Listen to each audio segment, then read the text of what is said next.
Hello everyone, and welcome back to Modelling Misfit. Today I'm making the Meng BAE Warrior.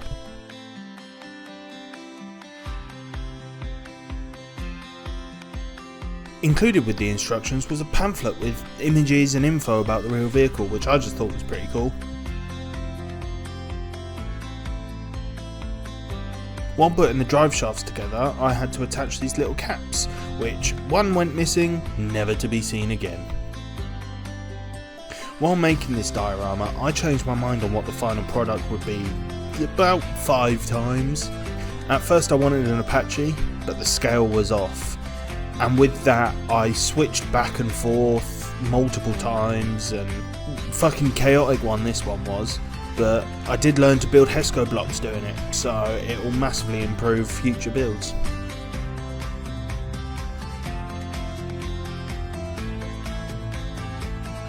These track links were the absolute bane of my existence.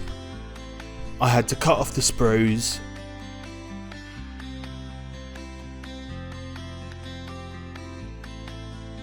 place 7 at a time into this contraption,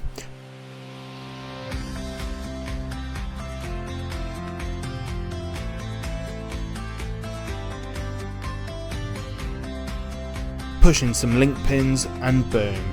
Now to do that whole process 11 times for each set of tracks.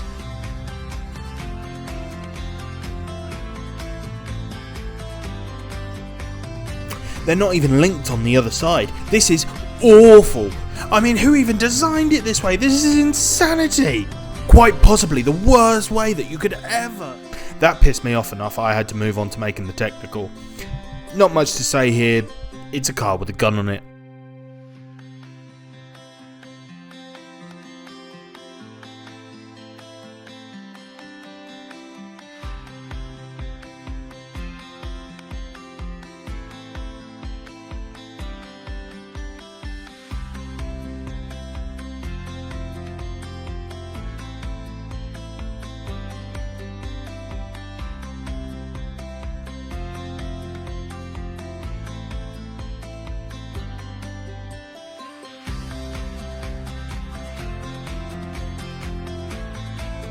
Most of the detail I'm making, I'm going to be destroying anyway.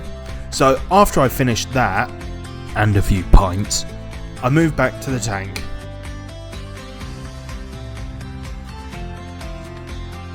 I normally keep the tracks separate until after painting to make it easier, but they're so fragile and so much needs to be added, I just whack them on.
After gluing on the thousands of attachment points for the council estate fence on the side of it, I glue that on and then onto the tank.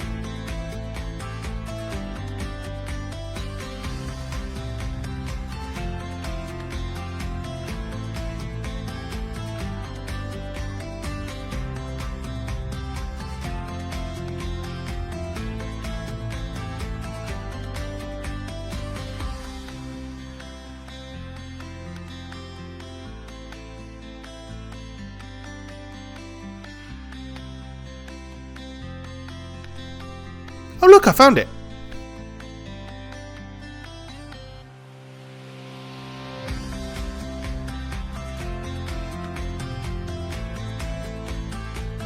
Having the barrel be metal is a very nice touch, as anything this thin plastic tends to break very easily while painting.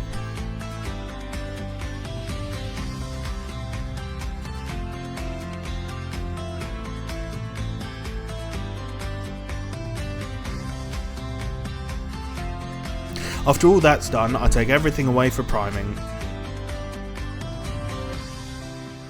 and I cover the tracks with painter's tape to lessen the job I have to do later.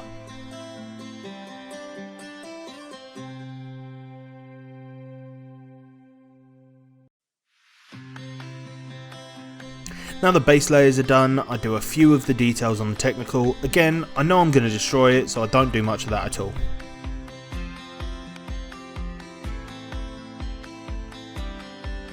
Unfortunately, it's also about now that I decide I'm going to change it from a technical to a VBIED.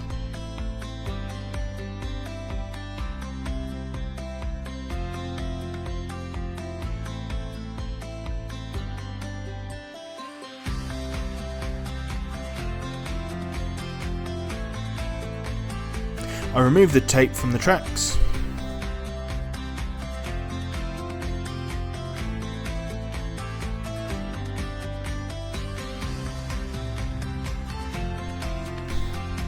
And paint the little details around the tank.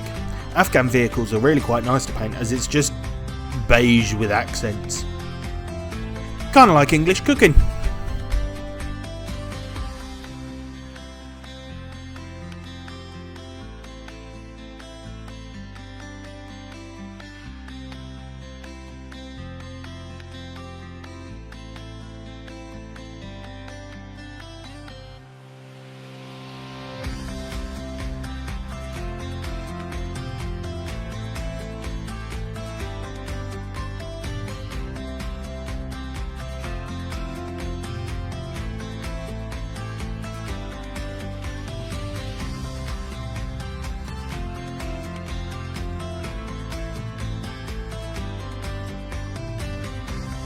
I applied the decals to the models and random writing on the car which I completely made up and is not inspired by anything.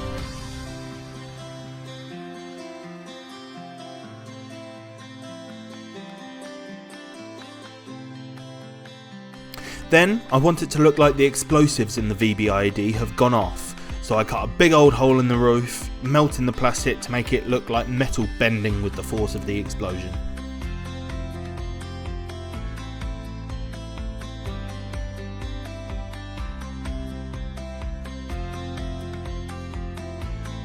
I then took an electronic tea light and glued a hot glue stick to the LED to disperse the light better.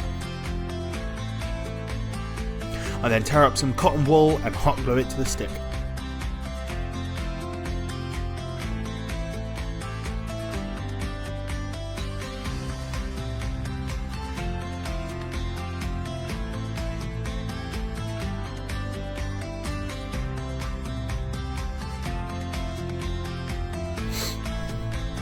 After that, I airbrush it yellow, orange and red with a light spray of black over the top, making sure not to completely cover up any stage with the next.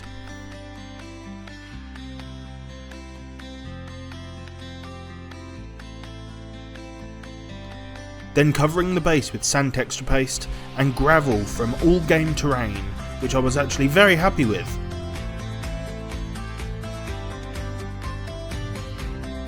And watered down glue to set it in place.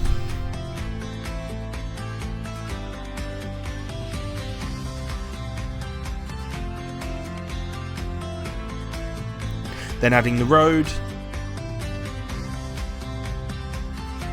and using painter's tape to add the lane markers.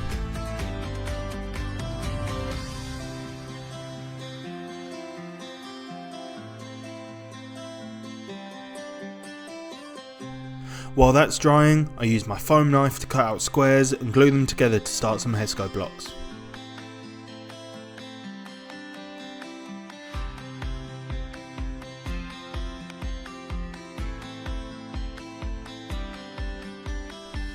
I used the knife again to try and unify them and cover them in painter's tape to add a fabric look, which I then painted.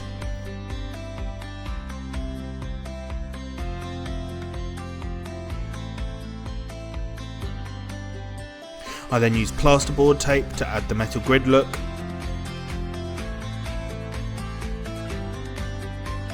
After measuring them out, I'd paint them a metallic silver.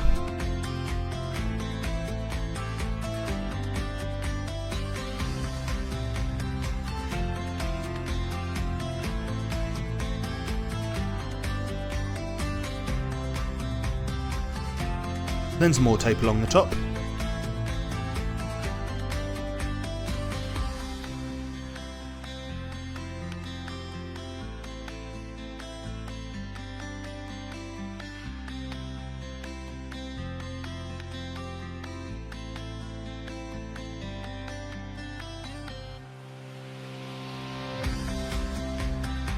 And some additional foam so I don't have to use as much gravel to fill them up.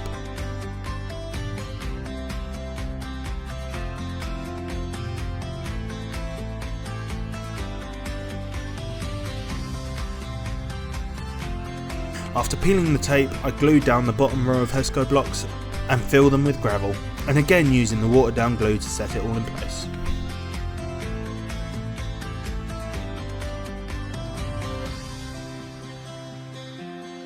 With the same for the top row.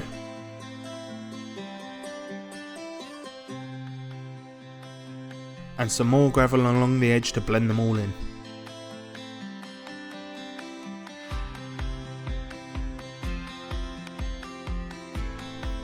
I then glue down the tank.